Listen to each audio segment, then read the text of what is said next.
Señor, te bendecimos, te damos gracias esta mañana porque podemos acercarnos a ti y podemos venir. Gracias por el privilegio de ser padres.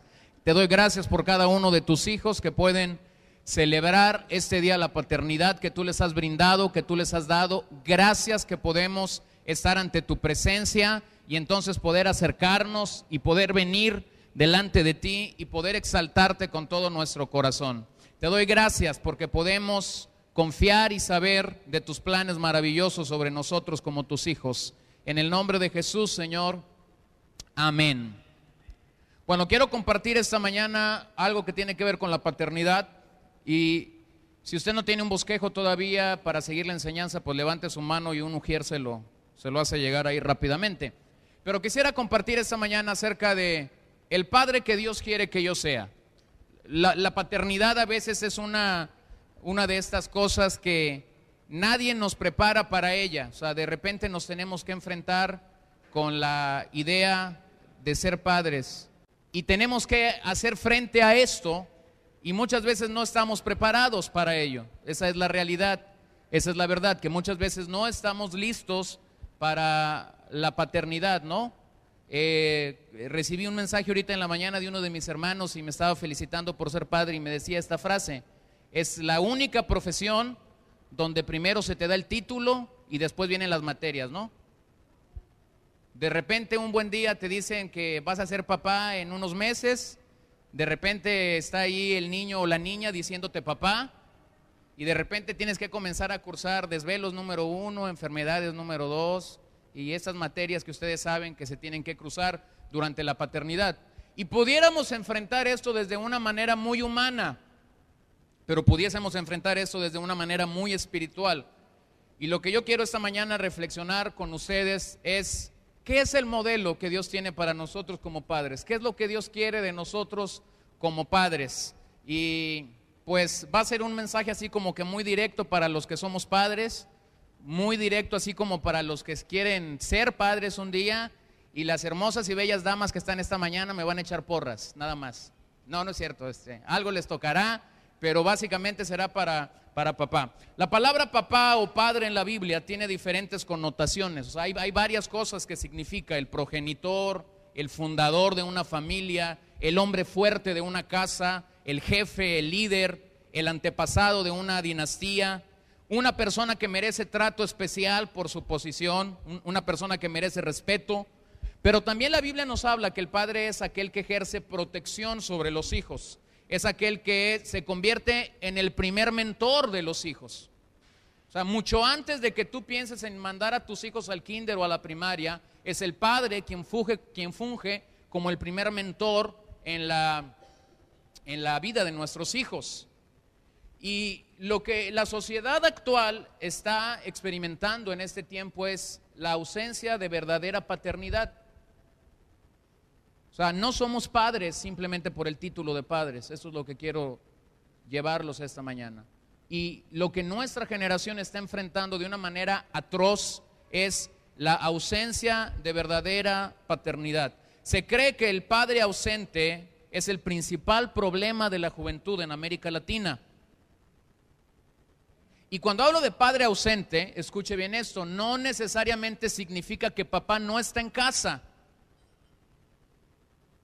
Significa que puede estar en casa y aún así ser un padre ausente.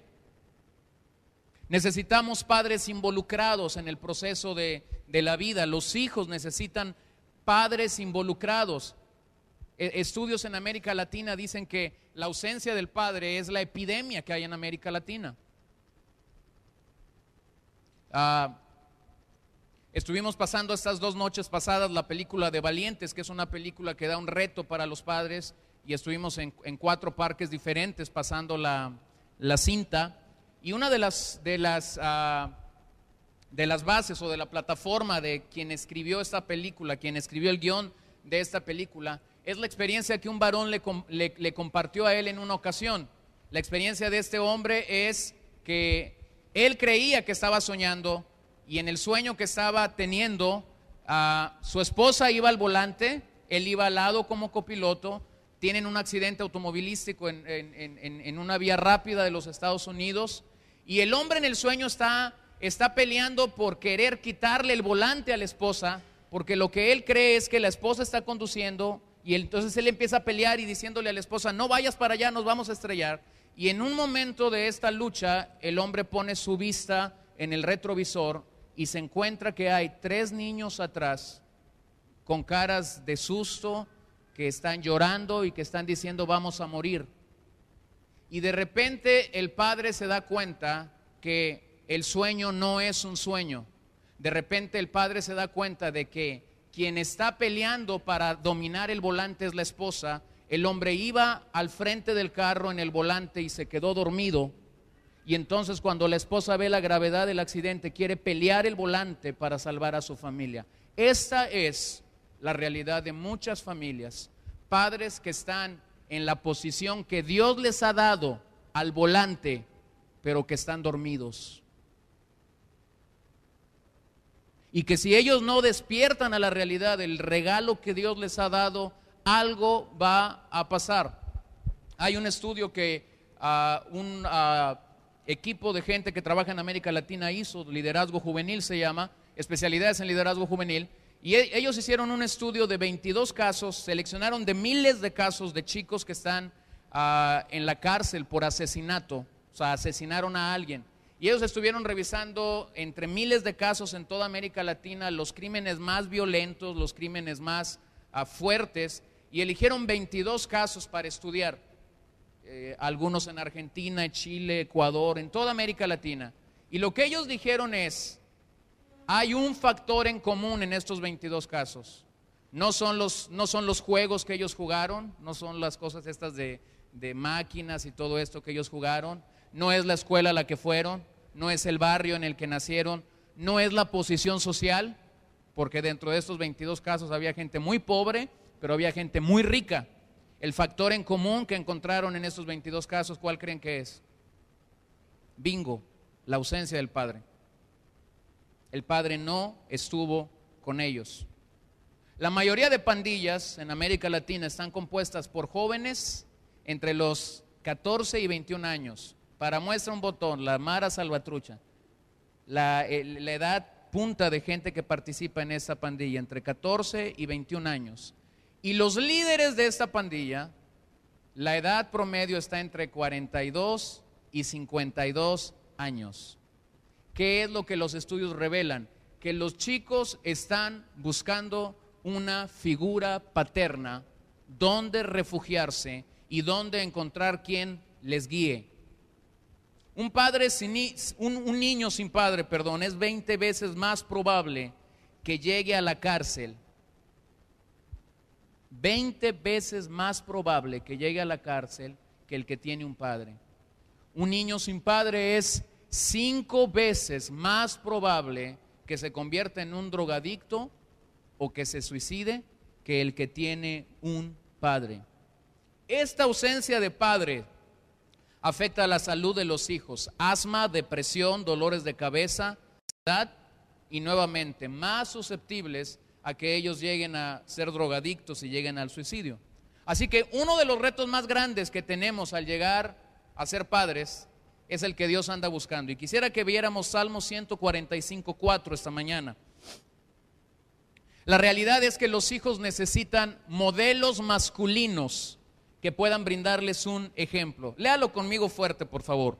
Generación a generación celebrarán tus obras y anunciarán tus poderosos hechos. Aquí está el plan de Dios, que generación a generación puedan celebrar las obras de Dios y podamos anunciar los poderosos hechos de Dios.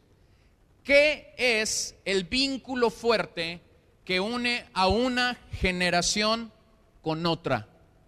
¿Qué es el punto que Dios ha elegido, que Dios ha determinado para que haya una herencia de fe, para que haya una herencia de verdadera espiritualidad, para que haya una herencia de verdaderos valores?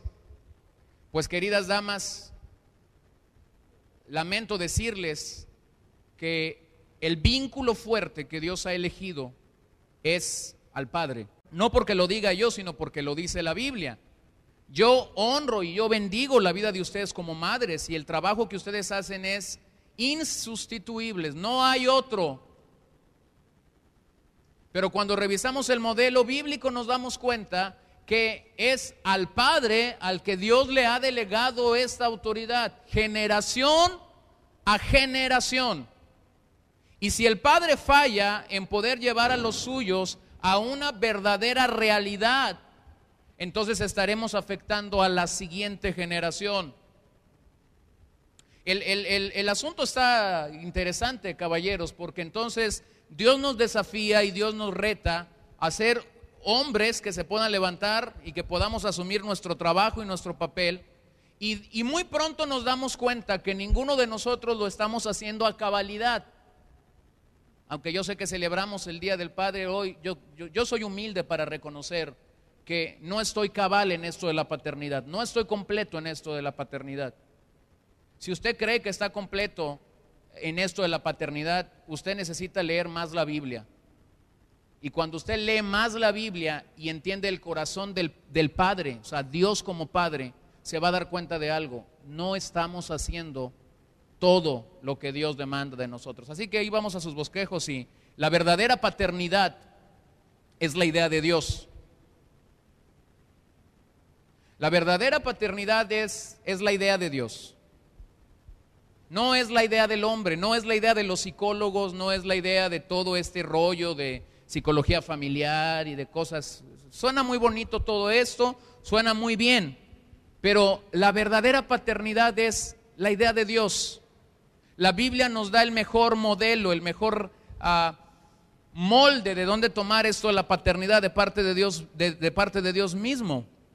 Lo lamentable es que hay una gran cantidad de hombres que desconocen los propósitos de Dios para su paternidad. Y los años pasan y pasan y ellos no pueden dejar un verdadero legado a los suyos, generación a generación. Si yo no entiendo los propósitos de Dios para mi vida como padre, entonces yo fallaré en dejar un verdadero legado a la siguiente generación. Muchos están ajenos de entender que vivimos en un punto donde hay un decreto de muerte en contra nuestra. Miren lo que dice Esther 3:13. A mí este pasaje me marca mucho. Y fueron enviadas cartas por medio de correos a todas las provincias del rey con la orden de destruir, ¿qué más? Matar y exterminar a todos los judíos, jóvenes y ancianos, niños y mujeres, en un mismo día, en el día 13 del mes 12º, que es el mes de Adar, y de apoderarse de sus bienes. Está la historia de Esther, nada más me voy a sumergir poquito en ella. Esther ha llegado al palacio, ha sido elegida como la esposa del rey Asuero, pero hay una situación. Se levanta un hombre perverso en este libro, comienza a planear cómo hundir al pueblo de Dios, al pueblo judío, y entonces convence al rey de que se levante un decreto, y el decreto es muy claro: destruir, matar y exterminar. Destruir, matar y exterminar a todo judío. ¿Por qué? Por ser judío. Ahora, ¿qué eran los judíos en el pueblo de Dios? En la Biblia, el pueblo de Dios. Ahora déjeme le digo algo: no hay una nación en el mundo, no hay otra nación en el mundo tan perseguida por un decreto de muerte como el pueblo de Dios, como la nación judía. Y lo vemos en el tiempo de Hitler, ¿se acuerdan? Era una de nomás por ser judío te agarro y te quemo, te agarro y te mato. Porque había un decreto de muerte contra esta nación. Ahora yo quiero llevarlos a esta realidad. Hay demasiados padres, o habemos demasiados padres dormidos a la realidad de nuestros días. Vivimos en medio de un decreto de muerte que cada generación debe enfrentar en su contra. Por ello debemos despertar a la necesidad de asumir nuestro papel o nuestro rol como verdaderos padres e involucrarnos en el proceso de nuestros hijos. Cientos de años más tarde, el apóstol Juan escribió en su evangelio unas palabras que Jesús dijo. No sé si les suenen algo conocidas, pero están en Juan 10, versículo 10. El ladrón no vino sino para ¿qué? Hurtar, matar y destruir. Yo he venido para que tengan vida y para que la tengan en abundancia. Matar, hurtar y destruir. Qué parecido suena a lo de Esther, ¿no? Allá en el tiempo de Esther era destruir, matar y exterminar. Y ahora se presenta Jesús y les dice, les tengo noticias. Les voy a dar a conocer las dos misiones del reino del mal y del reino del bien. El reino del mal se define de la siguiente manera: el ladrón vino para matar, hurtar y destruir. La misión del reino de los cielos es dar vida y esta en abundancia. Aquí está definido el cuadro, la lucha en el que nosotros estamos inmersos. Ahora déjeme le digo esto de una manera muy clara. Nuestro enemigo no está jugando con su misión. Si alguien ha sido fiel para llevar a cabo su misión en el tiempo en el que vivimos, ha sido él: matar, hurtar y destruir. Esta es la razón de tantos suicidios en nuestro día. Esta es la razón de tantos divorcios en nuestro día. Esta es la razón de tantas adicciones en nuestros días. Esta es la razón de un tsunami de ataques familiares en nuestros días. Él no está jugando a matar, hurtar y destruir. Él está haciendo esto casi desde que la Biblia empezó. Nosotros vemos una y otra vez cómo en una edad temprana Satanás trató de acabar con hombres de Dios. Lo trató de hacer con Moisés, lo trató de hacer con Jesús. Él no está jugando, él está en esta idea. Esta es su misión: matar, hurtar y destruir. Pero apareció el Hijo de Dios, encarnó el Hijo de Dios, y entonces viene su misión: dar vida y dar vida en abundancia. Ahora necesitamos entender algo: Satanás siempre atacará con furia lo que Dios prioriza, lo que para Dios es una prioridad. Entonces Satanás lo tendrá como un efecto, como el blanco perfecto que atacar. Por eso es que hay tanto ataque contra nuestras familias. Porque si de algo estoy seguro es que la palabra de Dios enmarca Dios es un Dios familiar. ¿Sabían eso? Dios es un Dios familiar. Él es el Padre, Jesús es el Hijo. Cuando nosotros llegamos al Señor, nos dicen que hemos nacido a una nueva vida. Y todo aquel que nace a una nueva vida es nuestro hermano, y tenemos a un Padre en común y tenemos a un hermano mayor en común. El concepto de Dios en la Biblia es el concepto de un Dios familiar. Ahora, si para Dios es prioridad la familia, salvaguardar, edificar, fortalecer la familia, entonces para Satanás es una prioridad atacar nuestras familias. Esta es la realidad. Esto no nos debe de asustar.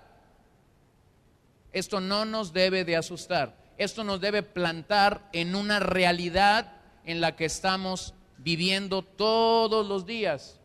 Ahora vuelvo a enfatizar el rol del padre. ¿Dónde comienza el liderazgo de un hogar? En el padre.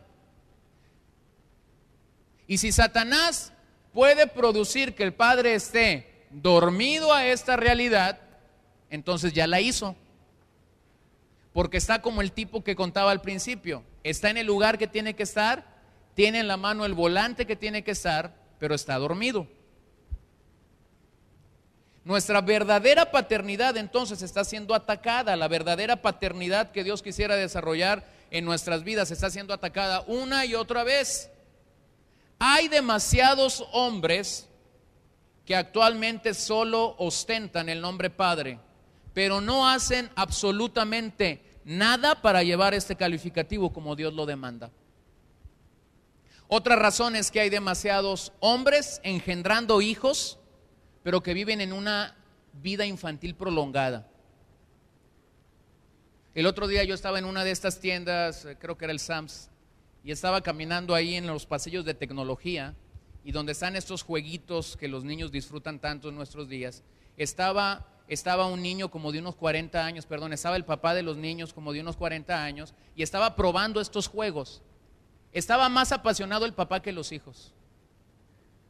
Y estaba diciendo, sí lo voy a comprar. No decía, sí se los voy a comprar. Estaba diciendo, sí lo voy a comprar. Espero que no haya ninguno aquí de esos esta mañana. Pero déjeme le digo qué es eso, basura. Tus hijos no necesitan a un hermano mayor. Tus hijos necesitan a un padre. A un padre en toda la extensión de la palabra. Y es que algunos dirán, pero es que yo quiero ser su mejor amigo. Dios no te llama a ser su mejor amigo. Dios te llama a ser su padre. Y en medio de esa paternidad podrás llegar a ser su amigo. Pero el problema es que ellos tienen que entender que tú eres papá. Y entonces estaba este tipo ahí probando eso. Y después cuando salí, encontré que este señor había comprado su producto y llevaba a su niñito ahí en su carro. Y sus hijos estaban por allá tomando nieve en la salida. Ellos estaban felices con 2 conos de nieve, pero él iba contento con su aparato nuevo. Las horas que este hombre dedicará a estar frente a su televisor y estar jugando esto, descuidará a sus hijos. Celosamente cuidará esta tecnología y difícilmente se lo prestará a sus hijos. Y el tiempo que pudo haber invertido con sus hijos, lo invertirá frente a un televisor jugando. Dios está esperando entonces que cada varón asuma un papel real y pueda conducir a su familia a un lugar seguro y sólido donde su presencia pueda gobernar realmente. El hombre debe cumplir 3 roles. Número 1, amar a sus hijos. Dios nos llama a amar a sus hijos. Debemos amarlos sin guardar nada en nuestros corazones para con ellos. Nada en nuestros corazones para con ellos. Hace unos días murió en Phoenix un yerno de Chris Garner, 45 años de edad, un colapso al corazón, un infarto de estos fulminante, y cuando su esposa quiso despertarlo en la mañana se dio cuenta que había muerto. La tarde antes de morir, había pasado tiempo con su familia, habían salido a comer juntos y había estado con los hijos, la esposa y los nietos. Y eso es como que fue la despedida, ¿no? Pero ¿cuántas veces como padre nos guardamos el deseo y el anhelo de poder abrazar a nuestros hijos, de poder amar a nuestros hijos, de poder decirles, no tenemos comprada la vida? Quizás te amo, o te quiero, o quizás eres lo mejor que Dios pudo traer a mi vida. Quizás Dios te da la oportunidad en este momento de expresarlo, pero no tenemos garantía de que el día de mañana se lo podamos volver a decir. Ame a sus hijos sin guardar nada en su corazón. Y el otro problema que tenemos nosotros los hombres en esta cultura es que vivimos de por sí en una cultura machista, donde el expresar este tipo de cosas no sabemos hasta dónde nos puede comprometer. Quítese de esos rollos. O sea, ámelos. La Biblia no miente. Salmo 127 dice que son herencia de Jehová. ¿Cuánto tiempo los tendremos con nosotros? No sé cuánto tiempo los tendremos con nosotros. Hace unos meses, quizás un año, nos tocó conocer a una familia de 4 niños. Y les conocimos porque también educan en el hogar y viven en la ciudad y asisten a otra congregación. Pero a los pocos meses nos enteramos que la niña mayor había sido detectada con cáncer en el estómago, y cuando fue detectada con cáncer en el estómago se dieron cuenta que el cáncer estaba invadiendo otros órganos, una niña de 9 años. Y entonces comenzamos a orar por ellos, les visitamos 1 o 2 veces en sus casas, aunque habíamos estado mucho en contacto con ellos vía telefónica. Y la fe de estos padres nos ministraba. Cada vez ellos se sentían tan contentos que nosotros fuésemos a visitarles, pero realmente los ministrados no eran ellos. Los ministrados éramos nosotros cuando salíamos y nosotros decíamos, qué fe, qué bendición que estos padres puedan saber que esta niña ha sido detectada con cáncer y que ellos pueden decir, estamos listos para lo que Dios quiera. Así que pasaron meses y hemos estado orando y clamando por esta niña, y el viernes se nos informó que iba a ser abierta de su estómago, necesitaban hacer algo en el estómago y necesitaban verificar lo que los tratamientos de quimioterapia han venido haciendo en su vida. Y sorpresa, cuando abre el doctor el estómago, dice hay que cerrarlo, aquí no hay nada que hacer, está completamente sana, está completamente limpia. El amor de un padre se puede manifestar en la salud o en la enfermedad, en las buenas y en las malas, pero qué bendición cuando tú puedes saber. Ellos tenían una familiar que les decía, por favor, oren y pidan el milagro. Se enojaba cada vez que ellos decían, Señor, que se haga tu voluntad. No oren así, decía, por favor, oren y díganle a Dios que la sane. Pero Dios es nuestro Padre amoroso y Él sabe que las pruebas a las que nos lleva no son mayores de lo que podemos soportar. Él nos da la gracia para soportar este tipo de prueba. Ame a sus hijos, usted no sabe cuánto tiempo los tendrá. Segundo, el padre tiene que ser un entrenador. Entrene a sus hijos. Entrene a sus hijos. Debemos ser un entrenador en la vida de nuestros hijos, no un espectador de lo que ellos hacen. ¿Realmente estás involucrado en la vida de tus hijos? ¿Realmente los estás entrenando? Muchas veces fallamos y disciplinamos a nuestros hijos. Pero la verdad es que si fuésemos buenos entrenadores, no tendríamos que llegar a disciplinarlos. Primero se entrena y cuando el entrenamiento falló, entonces se disciplina. Tenemos muchos padres en la actualidad que solo disciplinan, pero no han entrenado. Yo estaba en un parque ayer, y burda la comparación si quieren, pero yo estaba en un parque ayer donde estaban entrenando perros. Y agarraban una pelota de plástico y la tiraban, ¿verdad? Y el perrito iba, corría, la agarra en el hocico y viene y la trae al amo. ¿Qué es eso? Entrenamiento. Y muchas veces cuando los niños hacen algo que nosotros no quisiéramos que hicieran, la mano está muy rápida para disciplinar. El problema no es la disciplina, el problema es que no los hemos entrenado y no les hemos puesto el chip al que ellos tienen que corresponder, al que ellos tienen que responder. Número 3, sea un ejemplo. El padre tiene que ser un ejemplo para sus hijos. Ellos deben convertirse, ellos deben de desear hacer lo que tú haces, porque tú les estás marcando un ejemplo. Ellos te ven como un ejemplo a seguir. El otro día mi papá estaba en un taller mecánico y el mecánico es cristiano también y estaban platicando allí y de repente un señor que estaba ahí también llevando su carro comienza a decir que no sabe qué hacer porque el hijo está tomando mucho y el hijo está en una actitud de alcoholismo y el padre está muy preocupado por su hijo. Y entonces cuando mi papá comienza a platicar con este señor le dice, ¿y tú bebes? Sí, yo bebo, le dice. Y es que vivimos en una sociedad que no nos damos cuenta de esto. Tus hijos, mis hijos nos van a imitar. El día que un padre a la edad de 6, 7 años le dice al hijo, ve al refrigerador y tráeme por favor una helada, en ese momento está siendo un ejemplo para él. No puede esperar que el día de mañana este muchacho sea sobrio o no quiera saber nada de esto, porque tú lo estás entrenando y estás siendo un ejemplo para llegar a eso. Yo les he platicado cómo me ha tocado ver niños robando en los supers, ¿no?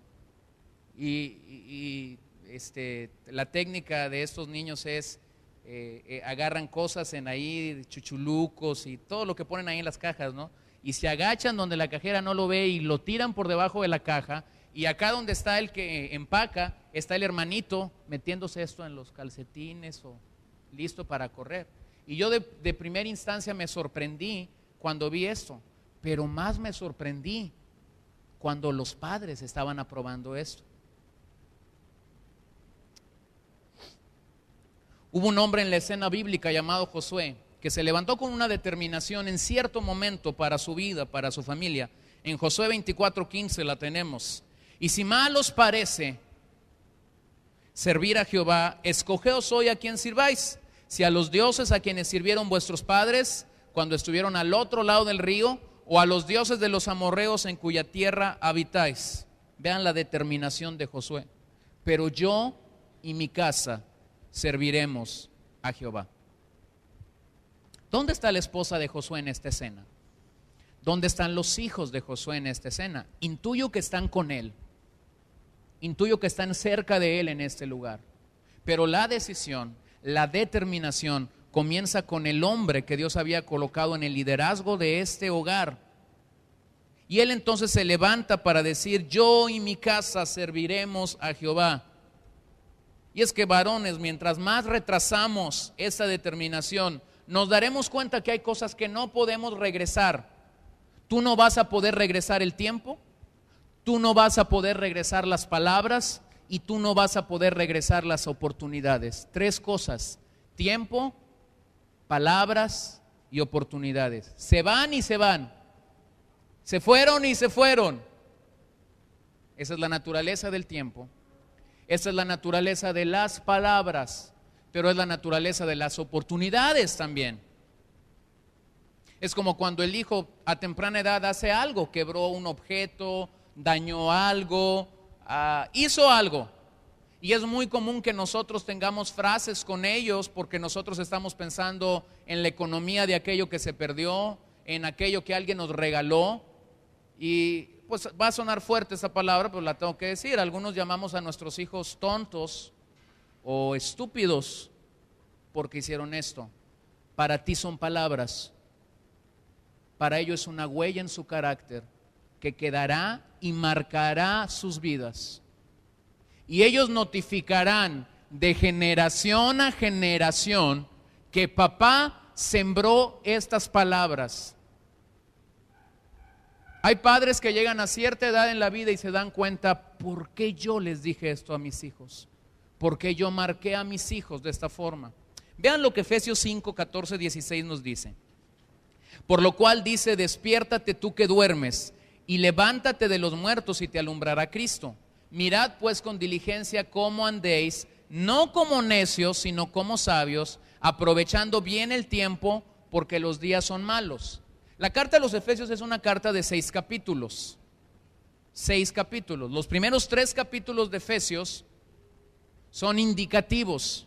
Te indican lo que Jesús ha hecho por ti. Te salva, te santifica, te ha colocado en lugares celestiales. Te indican cosas que Jesús ha hecho por ti. Los últimos 3 capítulos, del 4 al 6, son indicativos. Es decir, indican lo que ahora que nosotros estamos en Cristo tenemos que hacer.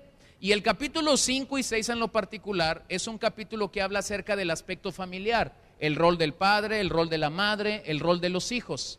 Y antes de que Pablo comienza a exhortar acerca de qué es lo que tenemos que hacer, da este pasaje: despiértate tú que duermes, Cristo te ha alumbrado. Mira pues con diligencia cómo andéis, no como necios, sino como sabios. Y viene esta palabra al final: aprovechando bien el tiempo, porque los días son malos. Hay que redimir el tiempo. Y esto es uno de los aspectos más tristes de la paternidad, que no estamos redimiendo el tiempo. Y cuando aprendemos realmente a redimir el tiempo, nos damos cuenta que es muy poco el tiempo que podemos afectar a nuestros hijos de una manera directa. El carácter de nuestros hijos mañana depende de lo que ponemos en sus corazones hoy. El carácter de nuestros hijos mañana depende de lo que ponemos en sus corazones hoy. ¿Qué estás depositando en tus hijos? ¿Qué estás depositando en ellos? Eres un ejemplo, y lo que tú estás haciendo está marcando el carácter de estos chicos el día de mañana. Los mejores padres no son los que te dan la vida, son los que te enseñan a vivirla. Por eso es que hay mucha gente que no fue criado o que no creció con el padre biológico o natural. O sea, creció con el abuelo, creció con un tío, creció con un mentor. Y ellos ven realmente a este mentor como su padre, porque fue el que los enseñó a enfrentar y a vivir la vida. Vean lo que Pablo les dice a estos mismos Efesios, capítulo 3, versos 14 y 15.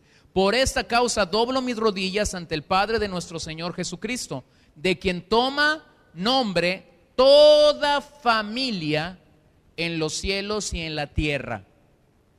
Toda familia en los cielos y en la tierra toma nombre, pero es a través de la gracia que Dios el Padre ha dado a través de Jesucristo. Por eso es que tenemos que entender, la verdadera paternidad proviene de la imagen de Dios. ¿Quién es el mejor modelo para que yo llegue a ser un buen padre? Dios.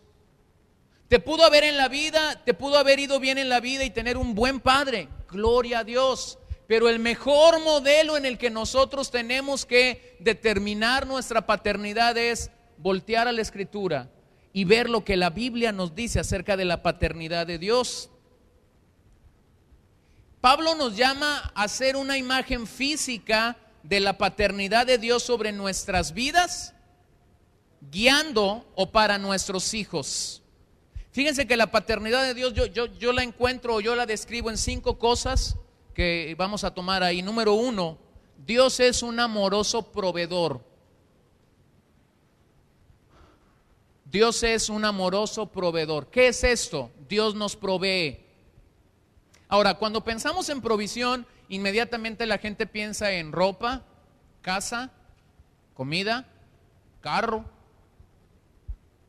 Pero Dios provee muchas más cosas que eso. Dios provee cosas que usted no puede ir a comprar a Soriana, a Walmart, a cualquiera de los supers que hay. Dios provee paz, Dios provee gracia, Dios provee amor, Dios provee salud y bendición espiritual para nuestras vidas. Dios es un amoroso proveedor. Número 2, Dios es un fuerte protector. Dios es un fuerte protector. Dios está a nuestro lado para protegernos, Dios está a nuestro lado para cubrirnos, Dios está a nuestro lado para defendernos en medio de cada adversidad, en medio de cada lucha de la vida. Está ahí, nos cubre, nos envuelve, nos protege. Es su gracia, es su amor protegiéndonos a cada momento en la vida. Y necesitamos entender este aspecto de la paternidad. Me encanta cuando el Nuevo Testamento dice que mayor es el que está en nosotros que aquel que está en el mundo. Él nos protege. El salmista decía, ¿qué me puede hacer el hombre? Y esa es una realidad, aunque somos vulnerables y cuando nos encontramos en una adversidad o en una situación contraria en nuestras vidas, el temor es algo natural. Pero la realidad espiritual tiene que ser mucho más grande. Dios está de mi parte. Número 3, un líder confiable. Dios como Padre es un líder confiable, alguien seguro al que yo puedo seguir, alguien seguro al quien yo puedo seguir. Pues estamos en un dilema ahorita en estos días en México, ¿no? Tenemos cerca la elección presidencial. Unos han visto en una parte a un líder, otros han visto en una parte a un líder, otros ven en otra parte a un líder y cada quien ejerce su voto como quiere hacerlo. Pero la mayoría de nosotros estamos queriendo seguir un líder confiable. Y cuando tú volteas te das cuenta que si algo es endeble en nuestros días, es que hay muchos líderes, pero no todos los líderes son confiables. ¿A dónde volteo para saber que hay un líder confiable? A Dios como Padre. Número 4, hay una autoridad respetable. Dios tiene toda autoridad. Jesús tiene toda autoridad y le fue dada aquí en la tierra y también en los cielos por el Padre. Él es mi autoridad y esto es respetable. Yo me cuadro frente a esta autoridad. Número 5, Él es un íntimo amigo.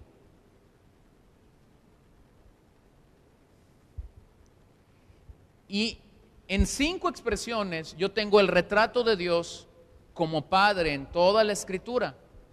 Fíjense que hay algo interesante, la paternidad de Dios se representa 15 veces en el Antiguo Testamento. Hay 15 veces que la Biblia se refiere a Dios como Padre en el Antiguo Testamento.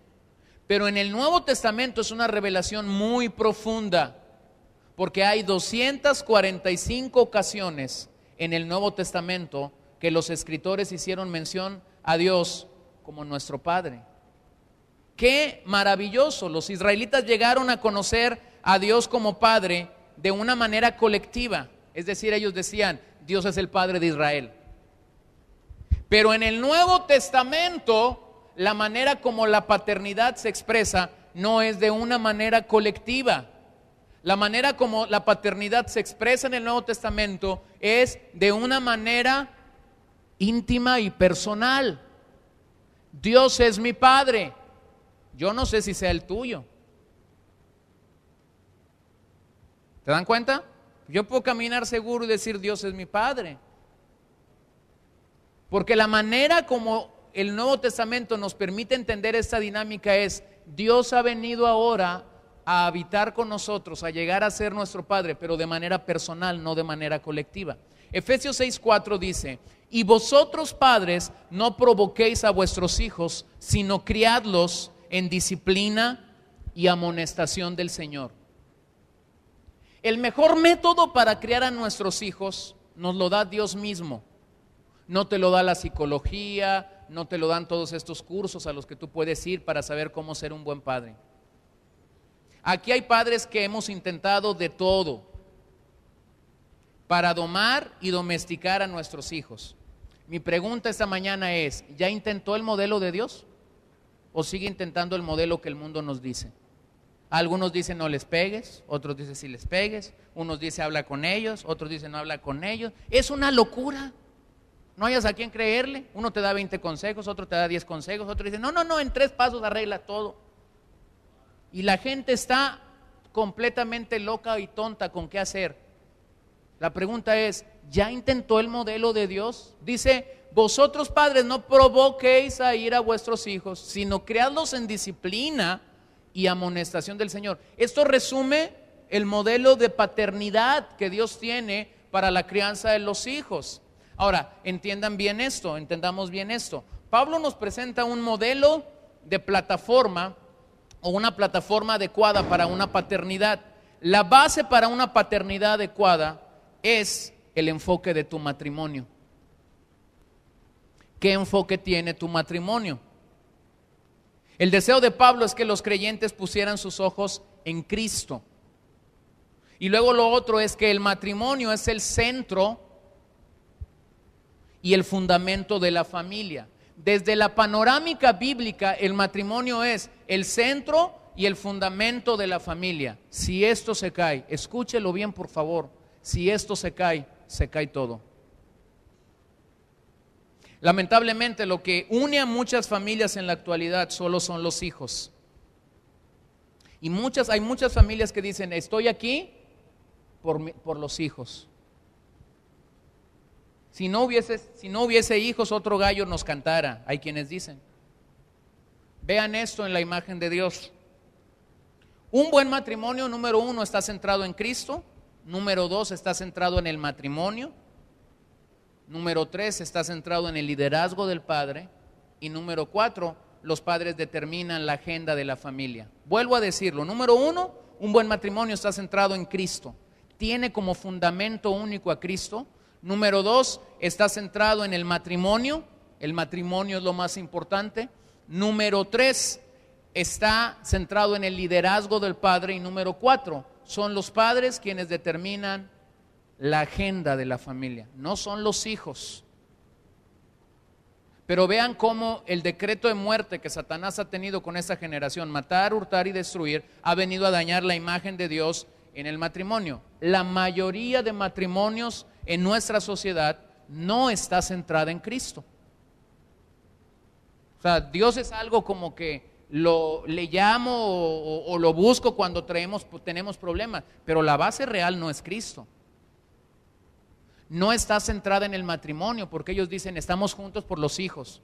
El matrimonio hace años que se fue. No está centrado en el matrimonio. Tercero, el padre no es el líder, no está ejerciendo un liderazgo correcto y adecuado. Y luego lo otro, son los hijos lo que determinan la agenda de la casa, no los padres. Ahora déjeme lo llevo al modelo bíblico, ahí está en Efesios 5, versos 25 al 33. Maridos, amad a vuestras mujeres así como Cristo amó a la iglesia y se entregó a sí mismo por ella, para santificarla, habiéndola purificado en el lavamiento del agua por la palabra, a fin de presentársela a sí mismo una iglesia gloriosa, que no tuviese mancha ni arruga ni cosa semejante, sino que fuese santa y sin mancha. Así también los maridos deben amar a sus mujeres como a sus mismos cuerpos. El que ama a su mujer a sí mismo se ama.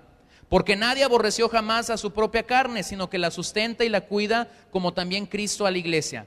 Porque somos miembros de su cuerpo, de su carne y de sus huesos. Por esto dejará el hombre a su padre y a su madre y se unirá a su mujer, y los dos serán una sola carne. Grande es este misterio, mas yo digo esto respecto de Cristo y de la iglesia.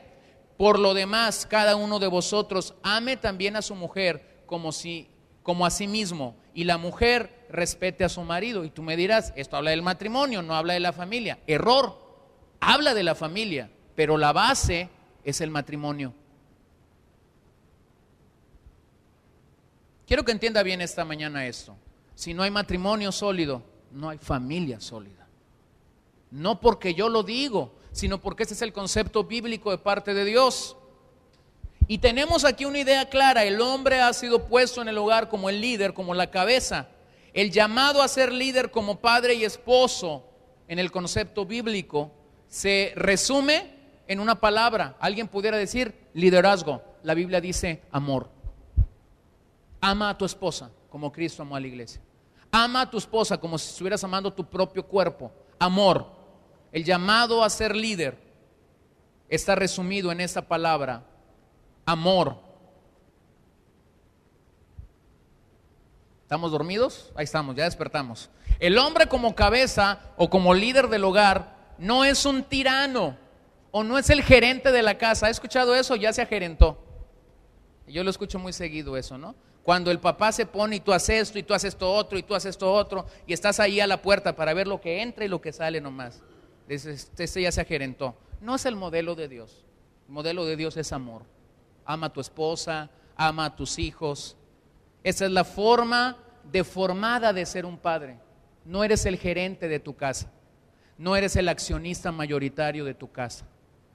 No eres el del capital, no. Eres el hombre que Dios puso en ese lugar para que ames a tu esposa y para que ames a tus hijos como nadie lo va a hacer. La condición del hombre como cabeza es servir, proteger y proveer. Y entonces lo que el pasaje nos dice aquí es 4 cualidades de este amor. ¿Cómo es este amor que Dios espera que como padre yo dé? Número 1, que yo ame con un amor sacrificado.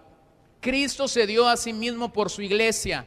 Ese es el modelo. Cuando yo entiendo que Dios es el Padre que envió a su Hijo para morir por nosotros, me doy cuenta que el tipo de amor que Dios tuvo fue un amor sacrificado. Ese es el tipo de amor al que yo como padre estoy invitado a llevar y a llegar. Es un tipo de amor de la voluntad, no de la emoción. O sea, no es porque siento que yo tengo que hacer eso, lo voy a hacer, no. Es de mi voluntad. Yo decido amar de una manera sacrificada. Yo me determino a amar a mi esposa y a mis hijos más allá de mis emociones. Y esto te lleva a una determinación diaria, determinada y voluntaria. Número 2, Pablo dice que es un amor que purifica. Si mi esposa y mis hijos se ven bellos, entonces yo me veo bello. Si mi esposa y mis hijos se ven bien, entonces yo me veo bien. Si mi esposa y mis hijos están en buen estado, entonces yo estoy en buen estado. Es un amor que purifica. Hará todo lo posible. El padre tiene que hacer todo lo posible para que su esposa y sus hijos se vean bellos por fuera y por dentro.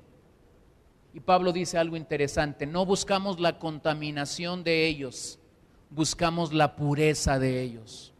No tenemos un modelo en el cual los estamos guiando hacia el pecado, sino que por medio de la palabra buscamos que nuestras vidas sean purificadas continuamente. El otro día estábamos, Paul y yo leemos la Biblia en las noches, y a veces las niñas todavía están despiertas a esas horas. Bueno, no a veces, siempre están despiertas a esas horas.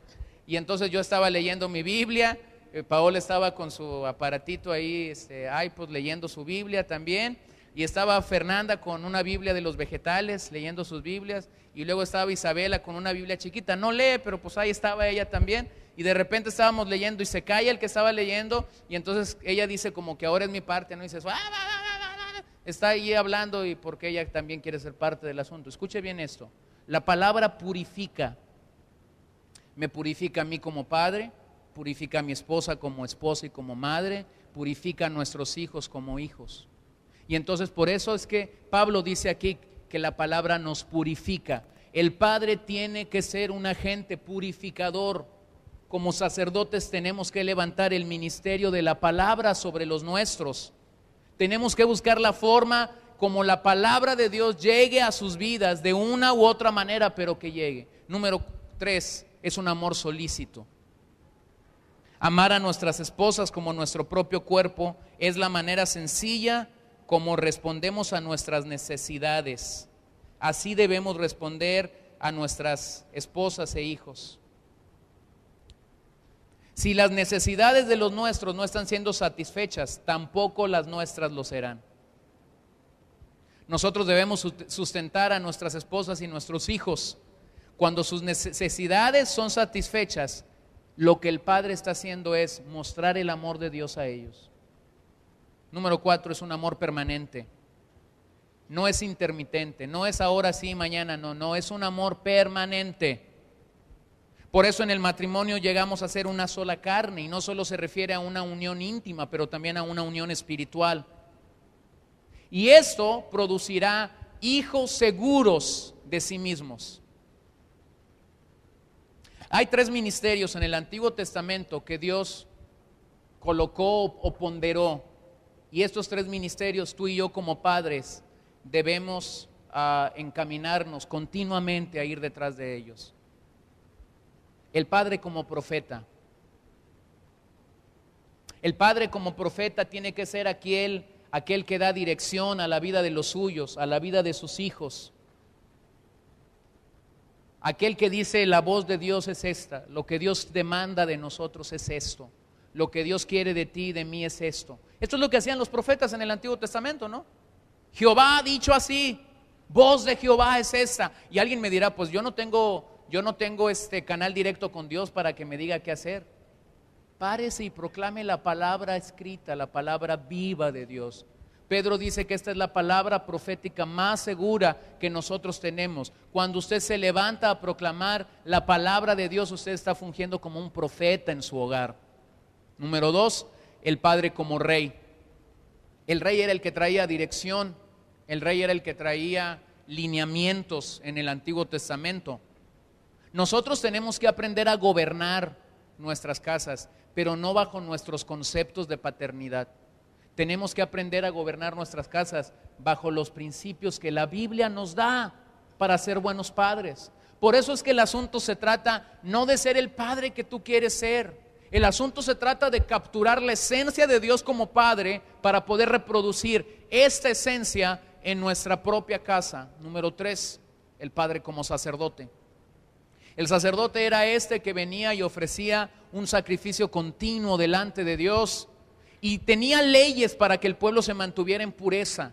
Nosotros como padres tenemos que guiar la adoración que nuestras familias dan a Dios, la adoración que nuestras familias traen a Dios tiene que ser guiada por nosotros como padres. Somos nosotros los que tenemos que decir, es tiempo de ir en la búsqueda de Dios. Somos nosotros los que tenemos que decir, es tiempo de buscar a Dios mientras puede ser hallado. Somos nosotros los que tenemos que indicar a nuestros hijos, este es el patrón de conducta que Dios quiere que tú tengas.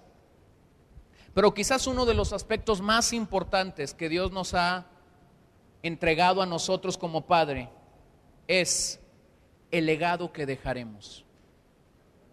Vuelvo a insistir en lo que el Salmo decía, de generación a generación proclamarán tus hechos poderosos, declararán tus obras. ¿Qué legado vas a dejar a los tuyos?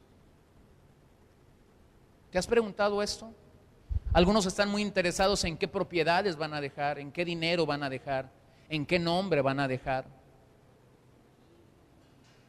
Yo esta mañana quiero que terminemos pensando, ¿qué legado vas a dejar a los tuyos? Mientras preparaba esta charla, leía una historia, dos historias de las Olimpiadas. Una es de Barcelona 92 y el hombre que era el número 1 en el equipo de natación de los Estados Unidos estaba ahí con la esperanza de que llevaría varias medallas a los Estados Unidos. Y mientras 65,000 deportistas de todo el mundo estaban caminando en el estadio, en la marcha esta que hacen al principio, el padre de él, que lo había acompañado toda la vida en su carrera como nadador, estaba ahí para estar con él y sufrió un infarto. Él no estaba caminando en la pista, pero él estaba en las gradas. En todo ese tumulto de gente y en todo el movimiento que había, el hijo no supo que el padre había muerto hasta cuando la inauguración terminó. Pero el padre llevaba un sombrero, y este era el sombrero que él llevaba cada vez que el hijo iba a nadar. 5 días después, la primera prueba de ese nadador estaba lista para llevarse a cabo. Y cuando el nadador sale a la escena, sale ¿con qué crees? Con el sombrero. Y viene, se sube al lugar, comienza a calentar, se quita el sombrero porque no podía llevarlo a la alberca y lo pone debajo de esta cosa donde se lanza. ¿Sabes por qué? Porque él quería sentir y saber que el hombre que había estado con él toda su vida, aunque estaba muerto ahora, estaba ahí con él. Y ganó todo lo que las estadísticas y los pronósticos decían que ganaba, pero cada vez que nadó en estas Olimpiadas, llevó el sombrero del padre. Se jugaban las Olimpiadas en París 1924 y Bill Havens llegó como el hombre más prometedor para la prueba de canotaje de su país. No solamente él se sentía seguro de la medalla de oro, toda la nación se sentía seguro de ello. Lo que la nación y lo que todo el cuerpo olímpico desconocía es que Bill Havens recibiría un telegrama donde diría: tu hijo está por llegar. Y él no titubeó la decisión que tendría que hacer, hizo su maleta y dio un aviso al colectivo de su nación para decir: me retiro de las Olimpiadas. Y él fue a casa y estuvo ahí para dar la bienvenida a su primogénito, a quien llamó Frank. 24 años más tarde, en Finlandia, 1948, llegó un hombre con un fuerte legado, su edad 24 años, listo para concursar por la disciplina de canotaje. Su nombre era Frank y su apellido era Havens. Aquel niño que seguramente conocía la historia de su padre, había estado 24 años preparándose para declarar a todo el mundo: soy un hijo que puede decir, de generación a generación llevaré un legado. Concursó por la prueba y ganó la medalla de oro. Escribió un telegrama al padre y le dijo: el día que subí a la grada para recibir la medalla de oro, vi la bandera subir y cantaron el himno nacional. Un solo pensamiento estaba sobre mi mente: mi padre debió haber estado aquí 24 años atrás. ¿Sabes cómo se llama eso? Legado.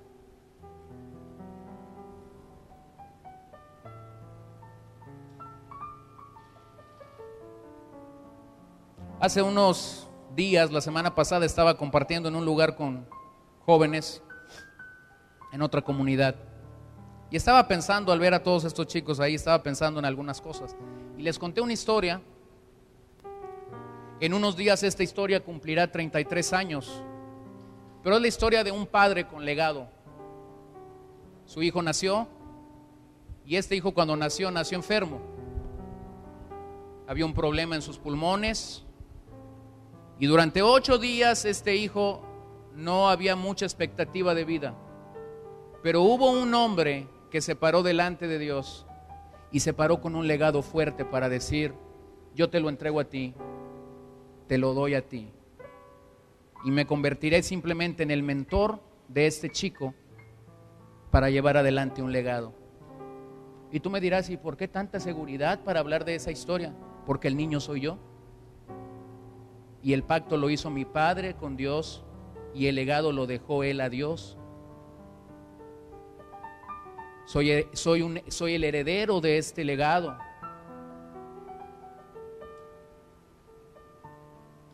Cada vez que mi cumpleaños se aproxima, yo no puedo olvidar, porque es la historia de mi vida. 33 años atrás, el legado comenzó. Pero ahora que soy padre, entiendo que el legado no tiene que parar aquí. Y entiendo que el legado tiene que continuar. En unos cuantos meses, después de cumplir estos 33 años, 2 meses solamente, cumpliré 19 años de compartir la palabra. Y yo le dije a estos muchachos la semana pasada: y si yo volviera a tener 14 años, lo volvería a hacer. Porque el legado es tan fuerte cuando has entendido qué es lo que Dios quiere de tu vida. Yo quiero desafiarte esta mañana a que tu responsabilidad número 1 como padre es: ¿qué vas a legar? Y alguien piensa: el legado es lo último que yo haré. No, señores, el legado es lo primero que tú tienes que hacer, y lo tienes que comenzar a edificar el día de hoy. Nuestra paternidad tiene que ser desafiada e ir mucho más allá de lo que hasta hoy hemos hecho. Una de las razones por la que tantos padres están fallando en su tarea otorgada por Dios es porque no lo han hecho a Él su Padre. Desconocemos a Dios como Padre. Y si yo desconozco a Dios como Padre, el resultado será fallas en mi paternidad. Fallas en mi paternidad. Malaquías 4:6 nos dice: Él hará volver el corazón de los padres hacia los hijos, y el corazón de los hijos hacia los padres, no sea que yo venga y hiera la tierra con maldición. Quiero dar lectura a lo que conocemos como la resolución en esta película que vimos. Prometo solemnemente ante Dios asumir la plena responsabilidad sobre mi vida, la de mi esposa y la de mis hijos. Prometo amarlos, protegerlos, servirlos y enseñarles la palabra de Dios como líder espiritual de mi hogar. Prometo ser fiel a mi esposa, amarla y honrarla, y estoy dispuesto a dar mi vida por ella como Jesucristo lo hizo por mí. Prometo bendecir a mis hijos y enseñarles a amar a Dios con todo su corazón, con toda su mente, con todas sus fuerzas. Prometo instruirlo para que honren a las autoridades y vivan responsablemente. Prometo enfrentar el mal, luchar por la justicia y amar la misericordia. Prometo orar por los demás y tratarlos con amabilidad, respeto y compasión. Prometo trabajar con diligencia y proveer para las necesidades de mi familia. Prometo perdonar a los que me hagan mal y reconciliarme con quienes yo haya defraudado. Prometo aprender de mis errores, arrepentirme de mis pecados y andar en integridad como un hombre responsable ante Dios. Prometo tratar de honrar a Dios, ser fiel a su iglesia, obedecer su palabra y hacer su voluntad. Prometo esforzarme valientemente con la fortaleza que Dios provee para cumplir esta resolución por el resto de mi vida y para su gloria. Y de las palabras de Josué podemos decir: pero yo y mi casa serviremos al Señor. Quiero que se pongan de pie. Quiero que leamos juntos este pasaje al final que dejé en Segunda de Crónicas. Léalo ahí, está en pantalla, y léalo conmigo. No sean como sus antepasados, ni como sus hermanos que se rebelaron contra el Señor, Dios de sus antepasados. Por eso Él los convirtió en objeto de burla, como ahora lo pueden ver. No sean tercos como sus antepasados, sométanse al Señor y entren en su santuario, que Él consagró para siempre. Sirvan al Señor su Dios para que Él retire su ardiente ira. Si se vuelven al Señor, sus hermanos y sus hijos serán tratados con benevolencia por aquellos que los tienen cautivos y podrán regresar a esta tierra. El Señor su Dios es compasivo y misericordioso. Si ustedes se vuelven a Él, jamás los abandonará. Cuando estamos frente a este tema de la paternidad y Dios te permite hacer esto, Dios te da la gracia para hacer esto, tenemos que entender, Dios nos ha dado gracia, pero también Dios nos ha dado responsabilidad. Yo he asumido esta resolución en mi propia vida personal, pero yo quiero retarle a usted a que usted pueda dirigir y pastorear el corazón de sus hijos. Nadie más es responsable por sus hijos. Usted como padre es responsable por ellos. No se preocupe por la vida de mis hijas, quién les pastoreará, quién les dirigirá, quién las amará, quién las colocará en el lugar adecuado delante de Dios. No se preocupe por el legado que ellas recibirán, preocúpese por los suyos. Preocúpese por los suyos y pueda venir delante de Dios y pedir a Dios su gracia para dirigir el corazón de sus hijos. Vamos a orar. Señor, te damos gracias esta tarde.